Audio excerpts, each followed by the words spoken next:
King Charles Ives' coronation will be met with protests by Britain's leading anti-monarchy group, Newsweek's The Royal Report podcast has heard. Buckingham Palace has announced that the King's coronation will take place on May 6, 2023, at Westminster Abbey in London following the death of Charles' mother, Queen Elizabeth II.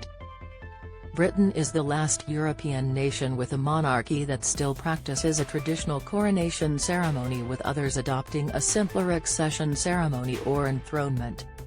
Charles' coronation will follow much of the same form that has been used for every monarch since the later Anglo-Saxon kings, though, according to Buckingham Palace, it will reflect the monarch's role today and look towards the future, while being rooted in long-standing traditions and pageantry. On the latest episode of Newsweek's The Royal Report podcast, Chief Royal Correspondent Jack Royston and Royal commentator Kristen Meinzer discussed the coronation with Republic CEO Graham Smith, who explained his organization's plans to protest on the day of the ceremony. "There is no need for a coronation," he told Royston. "It's obviously going to be a huge expense, but the main reason is that we want to see the monarchy abolished, and big royal events are a good opportunity to make that point, and particularly at the coronation. Since 2011 we've had 2 weddings, 2 jubilees, the accession of Charles and the funeral and so on. On all of these occasions our numbers have gone up, and on all of these occasions we get a lot more media interest. We also see more engagement with the public," he said of Republic's increasing profile in Britain.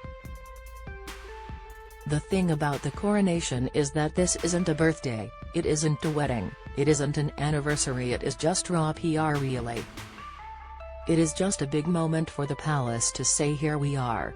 Isn't it all wonderful, don't we all love it, and isn't it great that we've got this new king? There's no purpose for it, we don't need to have it, so it should be facing protest." Meinzer pointed out that a number of anti-monarchy protesters who demonstrated during the mourning period for Queen Elizabeth after her death on September 8 found themselves being placed under arrest, something Smith said was down to the police, and that they had hugely overstepped the mark in doing. "The police have a very questionable relationship with the royals, but the police have hugely overstepped the mark. And it's interesting that even monarchists were criticizing them for those arrests, and the Metropolitan Police Commissioner, who's fairly new to the job, has said that protests should be allowed," he said. "However, we've had various comments from the Metropolitan Police over the years suggesting that they may not be that tolerant of these things." To make his position, and that of Republic, clear, Smith told Meinzer he intends to write to all the police chief constables and the Metropolitan Police Commissioner in London asking them to clarify their position and to reassure us that they are going to allow protests to go ahead, because there is absolutely no legal justification for stopping them. There's certainly no moral justification for stopping them.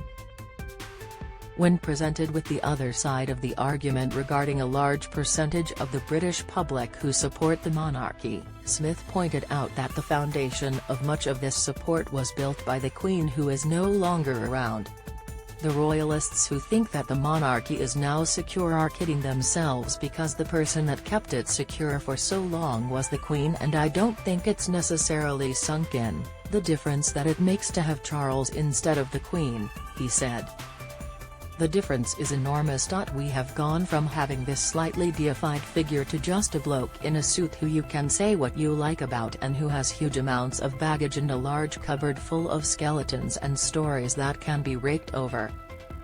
I think that maybe hasn't sunk in for people who think that the monarchy is safe."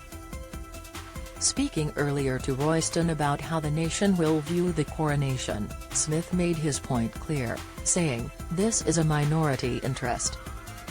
Polling we did around the time of the Jubilee showed 14% were keen to do something on the weekend of the Jubilee. The vast majority of people were doing nothing and just getting on with their lives.